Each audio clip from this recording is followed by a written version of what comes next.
ఈహ TV ప్రేక్షకులకు నమస్కారం. జయదేవ్ గోస్వామి ఈ మహాభక్తుడు, పుణ్యాత్ముడు శ్రీకృష్ణ పరమాత్మతో ఎన్నోసార్లు మాట్లాడడం జరిగింది. అంటే కృష్ణుడు అలాగే వచ్చి మాట్లాడా అంటే కలలో కావచ్చు, ఊహలలో కావచ్చు, మనసు నిండా కృష్ణ పరమాత్మను ఎవరైతే నింపుకుంటారో వాళ్లతో భగవంతుడు వచ్చి మాట్లాడడానికి ఒక ముహూర్తం అన్నది ఖచ్చితంగా ఉండదు. ముఖ్యంగా జయదేవులు వారు అందించిన గీత గోవిందము ఇది భారతదేశం అంతా కూడా ఎంతో ప్రఖ్యాతిని వహించింది. ముఖ్యంగా గీత గోవిందంలో ఏముంటుంది అర్థం చేసుకోవడం చాలా కష్టం అని అంటారు పెద్దవాళ్ళు. ఎందుకు అంటే ఆ సాహిత్యం లేకపోతే అక్కడ ఉన్న అక్షరాలు కష్టంగా ఉంటాయా? కాదు, అందులో ఎంతో ప్రేమ ఉంటుంది, మధుర ప్రేమ. ఆ ప్రేమ అంటే గోపికల కృష్ణుడి మధ్యలో అన్నమాట. అలాగే రాధా కృష్ణుల మధ్యలో ఉన్న ప్రేమ ఏదైతే ఉంటుందో దాన్ని చాలా చక్కగా అంటే మధురంగా, అందుకే దాన్ని మధుర ప్రేమ అంటారు. కృష్ణుడు అంటే ఎవరికి ఇష్టం లేదు? మనందరికీ కూడా చాలా ఇష్టం. కానీ గోపికలకు లేకపోతే రాధకు ఉన్న ఇష్టం పూర్తిగా వేరు. వాళ్ళు స్వామివారిని వాళ్ళ పూర్తి శరీరంలోని వాళ్ళు జీర్ణించుకునేవారు అనమాట. అంటే లోపల శరీరంలోనే స్వామివారిని ఊహించుకునేవారు. వారు ఏది మాట్లాడినా, వాళ్ళు ఏది ఊహ చేసినా అంతా కృష్ణుడే. మనమంటే కృష్ణుడిని ఒక ఆలయంలోనో లేకపోతే ఎప్పుడైనా మనం గుర్తుకు తెచ్చుకోవాలంటే గుర్తుకు తెచ్చుకుంటూ ఉంటాం. కానీ గోపికలు లేకపోతే రాధ ఇలా కొంతమంది భక్తులు వాళ్ళు విశేషంగా గుర్తుకు తెచ్చుకోవాలి అన్నది ఏ ఉండదు. వాళ్ళు బాహ్య ప్రపంచంలో చాలా తక్కువగా ఉంటారు, ఎప్పుడూ కృష్ణ పరమాత్మతోనే ఉంటూ ఉంటారు. ఈ జయదేవ గోస్వామి తాను అలా కూర్చుని ఎప్పుడు ఊహించుకుంటూ ఆ ఊహల్లో కృష్ణ పరమాత్మ గోపికలతో ఎలా ఉన్నారు, వాళ్ళ ప్రేమ ఎలా ఉంది, రాధారాణి ఏం మాట్లాడుతోంది, ఇవన్నీ చూస్తూ ఉండేవారట. అలా తనకి ఏది కనిపించేదో అది మాత్రమే గీత గోవిందంలో రాసేవారన్నమాట. ఒకరోజు ఆయన కుటీరంలో కూర్చుని ఆయన ధ్యానంలోని కృష్ణ పరమాత్మను చూస్తున్నారు. అయితే ఒక దృశ్యం ఆయనకి కనిపించింది. రాధారాణి అంటే రాధాదేవి ఎదురు చూస్తోందట. ఆలస్యం అవుతుంది, కృష్ణుడు రావట్లేదు. ఆవిడికి కోపం వస్తోంది, ఏంటి ఇంకా రాలేదు అని. కృష్ణుడు రానే వచ్చారు. వచ్చిన తర్వాత ఏంటి ఇంత ఆలస్యమైంది అంటే ఏవో కారణాలు చెప్తున్నారట కృష్ణ పరమాత్మ. అంటే ఇదంతా ఊహించుకుంటున్నారనమాట, ఊహలో కనిపిస్తోంది ఆయనకి. ఇప్పుడు రాధ అడుగుతుందట, లేదు ఏదో కారణం ఉంటుంది, నన్ను మర్చిపోయి మీరు ఎక్కడికి వెళ్ళిపోయారు, ఎందుకు ఇప్పటి వరకు రాలేదు అంటే, లేదు ఆలస్యం అయింది, ఎందుకు అంటే నేను ఎక్కడికో వెళ్ళవలసి వచ్చింది, ఏదో మాట్లాడుతున్నారు. ఈలోపు కృష్ణ పరమాత్మ యొక్క బుగ్గలకి కొద్దిగా కింద అంటే ఇక్కడ ఈ భాగంలో అంటే బొట్టు తిలకము లేకపోతే కస్తూరి కనిపించిందట. రాధాదేవికి చాలా కోపం వచ్చింది. మీరు మళ్ళీ గోపికల దగ్గరికి వెళ్ళే ఉంటారు, వాళ్ళందరితో చక్కగా రాసలీల అంతా జరిగిన తర్వాత అప్పుడు వచ్చి ఉంటారు కదా, అందుకనే ఆలస్యం అయింది అని అంటూ ఉంటే కృష్ణుడు అంటాట, లేదు నేను వెళ్ళాను, కానీ ఒక అద్భుతమైన వృక్షం ఉంది, అక్కడ అందమైన పువ్వులున్నాయి, ఆ పువ్వులు కోసుకోవడానికి వెళ్ళాను, అక్కడికి గోపికలు కూడా వచ్చారు, అందరం కలిసి కోస్తున్నాం కదా, మరి అలా అందరం కలిసి కోసినప్పుడు ఆ పువ్వులు పడినప్పుడు వాళ్ళు కూడా నా పక్కనే ఉన్నప్పుడు వాళ్ళు పెట్టుకున్న ఆ బొట్టు ఏదైతే ఉందో, తిలకం ఏదైతే ఉందో లేకపోతే సింధూరం ఏదైతే ఉందో అది ఏదో నా మీద పడి ఉంటుంది, అంతే తప్పితో వాళ్ళతో నేను అస్సలు సమయం గడపలేదు. ఆ పువ్వులు తీసుకుని ఇదిగో నీ కోసమే ఇవి తీసుకురావడానికి అలా వెళ్ళినప్పుడు వాళ్ళు కూడా చుట్టూ ఉన్నారు కాబట్టి అలా ఏదో అంటుంటుంది అని కృష్ణుడు చెప్పడం మొదలుపెట్టాడు. మరి రాధ నమ్ముతుందా? అలకలోకి వెళ్ళిపోయిందట. లేదు నేనైతే నమ్మను, ఏవేవో కథలు చెప్తున్నారు అని. ఇలా వాళ్ళిద్దరూ మాట్లాడుకుంటూ ఉంటే మురిసిపోతున్నారట జయదేవుల వారు. ఇదంతా తన ఊహలోకి అలా కనిపిస్తోందనమాట. ఇక చివరికి కృష్ణ పరమాత్మ అంటారట, సరే నువ్వు నీ మీద నాకు ఎంత ప్రేమ ఉంది అన్నది నమ్మించడానికి నేనేం చెయ్యాలి? ఈ మాట అయితే నమ్మవు, పక్కన పెట్టే, ఒక పని చెయ్యి, నీ పాద ధూళి ఏదైతే ఉందో నా శిరస్సు పైన ధరించడానికి నేను సిద్ధంగా ఉన్నాను, తీసుకురా, నీ పాదాలు తీసుకుని వచ్చి నా శిరస్సు పైన పెట్టు అంటే ఇంకేముంది. భగవంతుడికి అసలు భగవంతుడు ప్రత్యక్షమవడమే చాలా కష్టం, ఆయన్ని చూసి మనం మురిసిపోతాం. అటువంటిది మన పాదాలు భగవంతుడికి మనం తాకనిస్తామా? చెయ్యం కదా. ఇప్పుడు రాధ కూడా ఎంతగానో ప్రేమించే ఒక భక్తురాలు కాబట్టి తను ఆ పని చేస్తుందా? లేదు. కానీ కృష్ణుడు అంటాట, నువ్వు నమ్మాలి అంటే నీ పాదములు నా శిరస్సు పైన పెట్టు అంటే నీ పాద ధూళి ఏదైతే ఉందో అది నేను తాకాలనుకుంటున్నాను, అంత ఇష్టం నువ్వంటే నాకు, నమ్ముతావా? అందుకని ఆ పని చెయ్యన్నారట. అన్న వెంటనే పాపం రాధ అయ్యో అంత పెద్ద మాట ఎందుకు అంటూ ఆవిడ అలక నుంచి బయటకు వచ్చేసింది. సరే ఇప్పుడు ఈ విషయం వచ్చింది కదా, ఈ విషయం గీత గోవిందంలో రాయాలి. కృష్ణ పరమాత్మ స్వయంగా అంటారు, అంటే ఇక్కడ కేవలం రాధ అని కాదు, భక్తుల ప్రేమకి అంతగా భగవంతుడు లొంగిపోతాడు.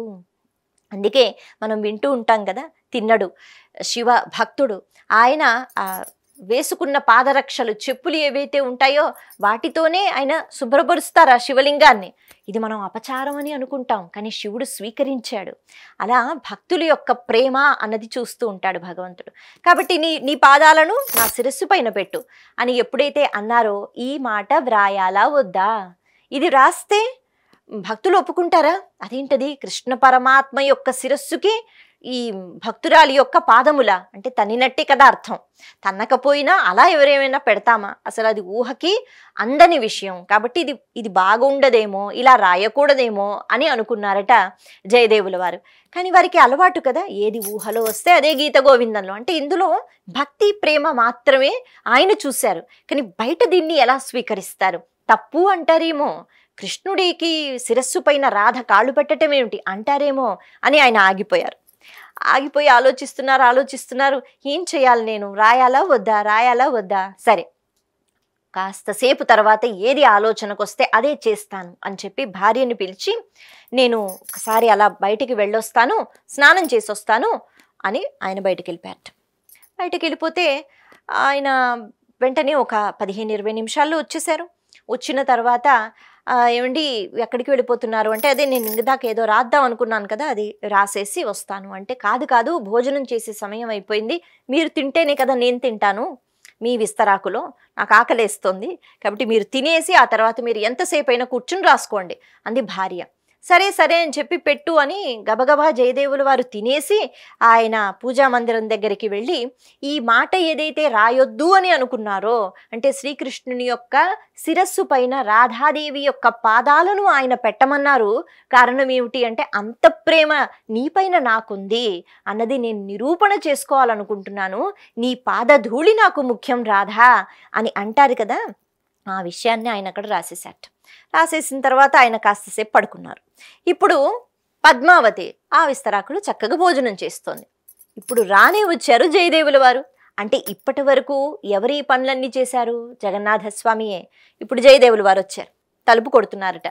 తలుపు కొడుతూ ఉంటే ఈ సమయంలో ఎవరు వస్తారు అని చెప్పి ఆవిడ వెళ్ళి తలుపు కొద్దిగా తీసి చూసింది ఎవరొచ్చారు అని. చూస్తే తన భర్త కనిపిస్తున్నాడు.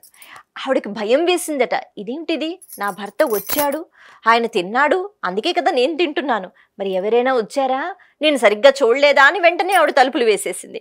లోపలికి వచ్చి చూసిందట, లోపల పడుకుని ఉన్నాడు తన భర్త. అమ్మయ్య, నా భర్త ఇంట్లోనే ఉన్నారు, ఎవరినో చూసి నా భర్తని నేను ఎందుకు అనుకున్నానని మళ్ళీ ఆవిడ కూర్చుని తింటోందట. ఎంతసేపు తలుపు కొట్టినా తీయడం లేదు. గోస్వామి అంటున్నారు, అందరు చూస్తున్నారు ఊర్లో వాళ్ళు, మన ఇద్దరికి ఏదో తగువైంది అనుకుంటారు, నువ్వు తొందరగా తలుపులు తీయని ఆయన అంటాట. ఈవిడ లోపల నుంచి భయపడుతోంది, ఎవరో వచ్చేసాడు అనామికుడు నా భర్త అంటున్నాడు. ఇప్పుడు ఆయన ఆ చిన్న కిటికీ ఉంటుంది కదా, అక్కడ దగ్గరకి వచ్చి ఆయన చూసి మాట్లాడుతున్నారట. నీకేమైంది, అలా తింటున్నావేమిటి, అయినా ప్రతిరోజు నేను తిన్న తర్వాత కదా తింటావు, ఈరోజు అంత ఆకలి వేసిందా, అలా కూర్చుని తింటున్నావు, తలుపులు ఎందుకు తీయవు అని అడుగుతూ ఉంటే ఈవిడికి ఆశ్చర్యం కలుగుతోంది. అదేంటది, ఆయన తినేశారు కదా, నేను తిన్నాను కదా, వీడెవడో అని చెప్పి ఆవిడ ఆ తలుపులు కూడా వేసే ప్రయత్నం చేస్తోంది.